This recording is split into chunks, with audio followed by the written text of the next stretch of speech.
Bonjour et bienvenue. Alors aujourd'hui sur Resolve, nous allons parler de la notion de fond vert et donc de retrait de couleur d'un plan de manière à venir l'incruster au-dessus d'un plan déjà existant.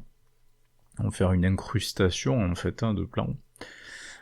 Pour l'exemple, j'ai téléchargé ici une petite séquence, un petit plan d'un dinosaure sur fond vert. Alors si on prévisualise, ça nous donne ça. Voilà. Effectivement, de base, si cet extrait m'intéresse, et que je le fais glisser donc ici sur la piste vidéo 2, vous voyez que le fond vert, bien sûr, empêche de voir le plan qui se trouve en dessous. Autant ici après, hop, on n'a plus ce plan avec le dinosaure, on voit bien le fond, mais de base, c'est le vert qui prend le dessus, ce qui est tout à fait normal. Donc quand on a ce genre de séquence tournée sur fond vert, on a la possibilité dans Resolve de retirer cette couleur verte, de procéder par masquage en fait de couleur verte, qui va nous permettre de voir ce qui se trouve en dessous. Alors ça vous pouvez le faire en passant par une autre partie de Resolve, à savoir la partie étalonnage que vous avez ici. Alors même si on ne peut pas vraiment considérer que ce soit de l'étalonnage, mais c'est là où on va trouver cette fonctionnalité-là. Et donc vous voyez qu'on a la prévisualisation de notre séquence sélectionnée précédemment au centre. On a ensuite en partie droite ici la notion de nodes, c'est-à-dire des nœuds en français qu'on va pouvoir cumuler. Alors à chaque nœud correspondra une modification du plan en fait. On pourrait tout faire sur le plan en cours. Il est conseillé de faire chaque modification sur un nœud différent de manière à pouvoir à tout moment retirer un nœud et donc retirer une modification, que ce soit de couleur ou de masquage, ou la modifier. Alors que si vous faites ça directement sur le nœud numéro 1, le nœud d'origine, ça s'applique dessus, et là c'est plus compliqué à retirer. Donc, ce qu'on va faire, avant de procéder par masquage de fond vert, on va faire un clic droit sur le premier nœud, ici, cette vignette, et on va dire qu'on va ajouter un nœud en série. Ajouter un nœud correcteur en série. Vous voyez qu'on a un premier nœud ici, le plan d'origine, et un deuxième nœud sur lequel on va venir cliquer parce que c'est sur celui-là qu'on va travailler. Alors nous, on va créer un masque, ce qui veut dire qu'on va créer de la transparence au niveau du vert, en fait, du fond vert. Et vous voyez que au niveau des nœuds, on a deux petits points, en fait, point vert et point bleu. Et ce qui permet de gérer la couche d'opacité, la couche alpha, c'est le point bleu. Alors là, si je tire ça pour l'amener vers l'image finale, ça représente la sortie finale. Malheureusement, je peux le relier à rien, parce qu'il me manque ici la notion de gestion de l'opacité de l'alpha, de la couche alpha de mon plan. Donc vous allez faire un clic droit ici, et vous allez dire que vous allez ajouter une source alpha. Résultat, vous voyez apparaître maintenant ici un petit point bleu, et vous allez pouvoir prendre le nœud sur lequel on va venir travailler le masquage, donc l'opacité, l'alpha, et venir glisser le petit rectangle bleu vers la sortie, ici, le point bleu. Alors il est en pointillé pour le moment, parce qu'on n'a pas créé de masque encore, par rapport à la couleur verte, et ça va venir tout de suite.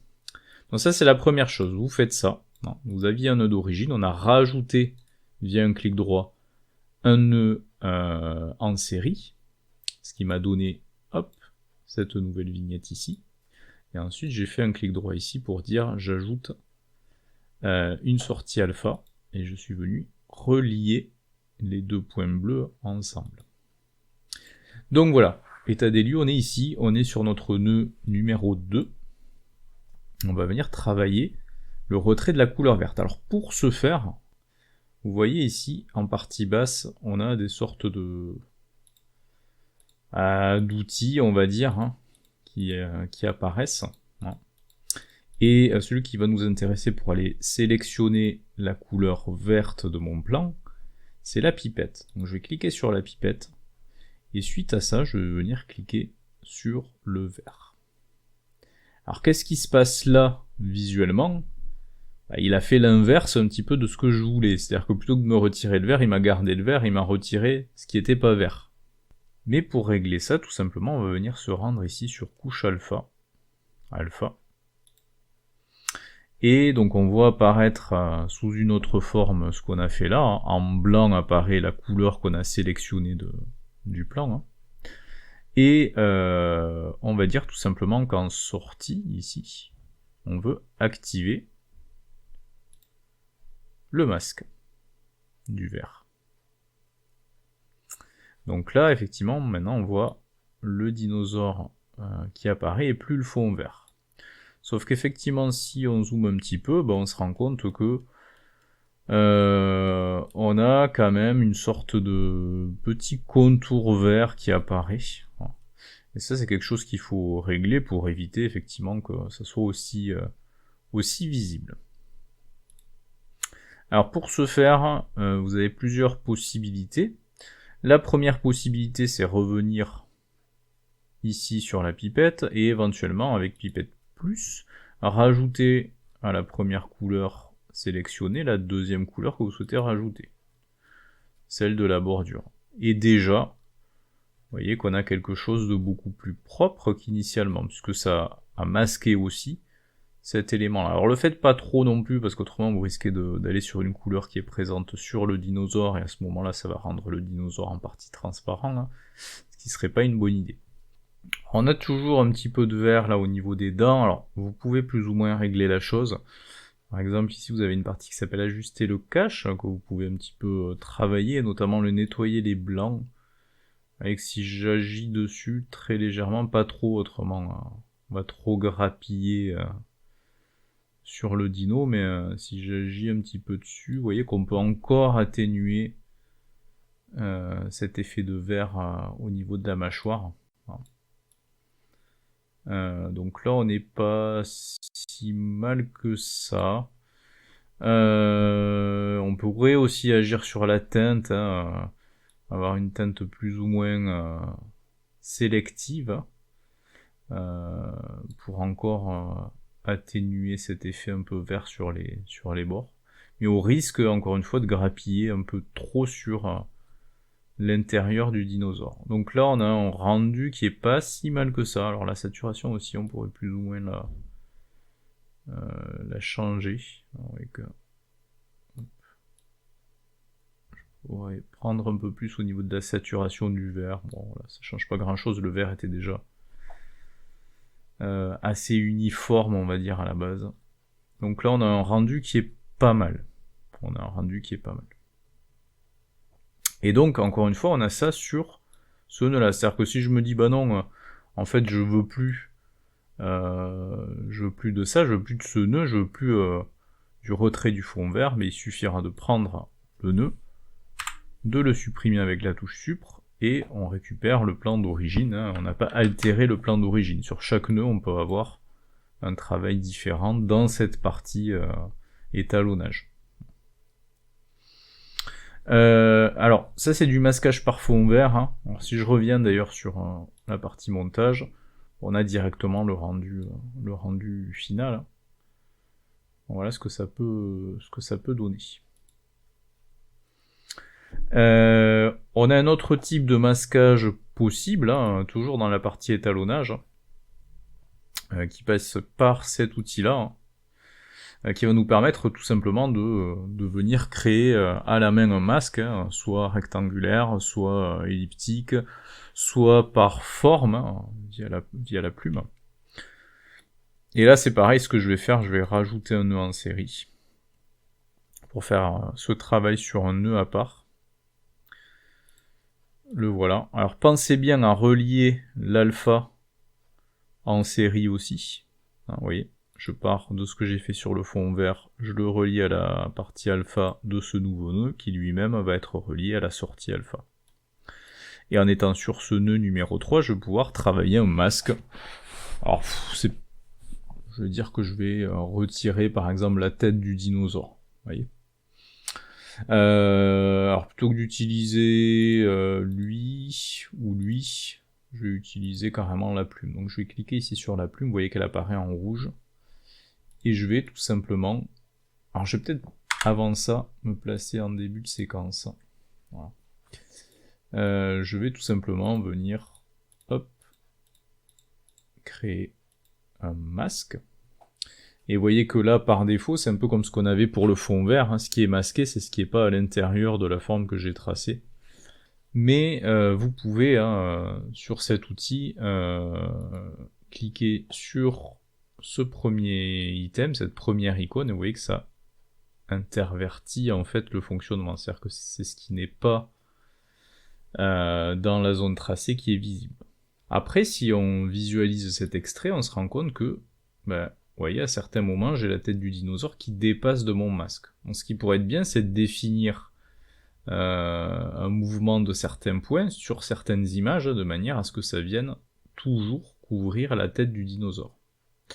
Et pour ça, on va utiliser quelque chose qu'on a déjà vu, c'est la notion d'image clé, qui va nous permettre, en fonction de là où on se situe sur la timeline, hein, de changer, là en l'occurrence, le placement des points de la courbe que je viens de tracer.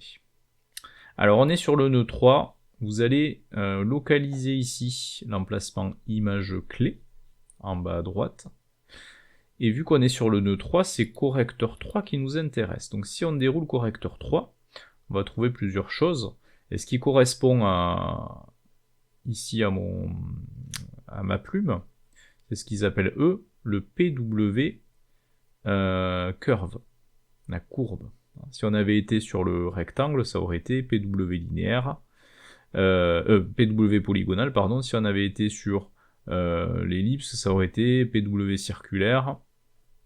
Mais là, en l'occurrence, voilà, c'est le power curve, hein, qu'on va manipuler.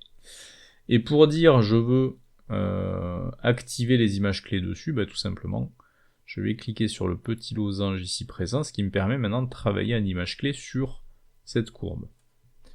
Donc on va bien dire au début,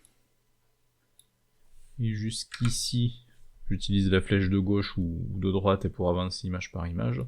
Voilà, je vais avoir un tracé qui est comme ça.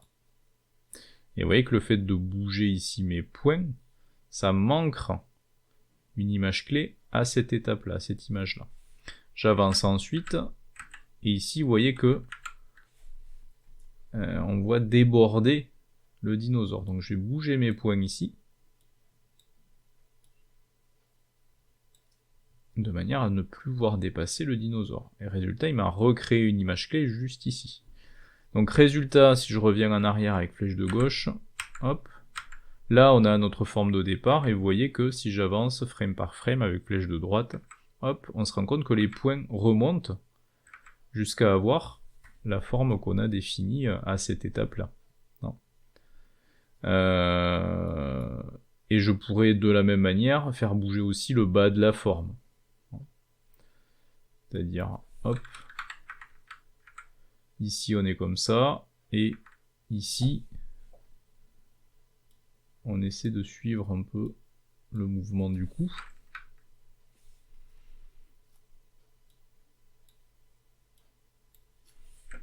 Et vous voyez le déplacement du masque en fait, via la manipulation d'images clés, hein, et en déplaçant directement les points.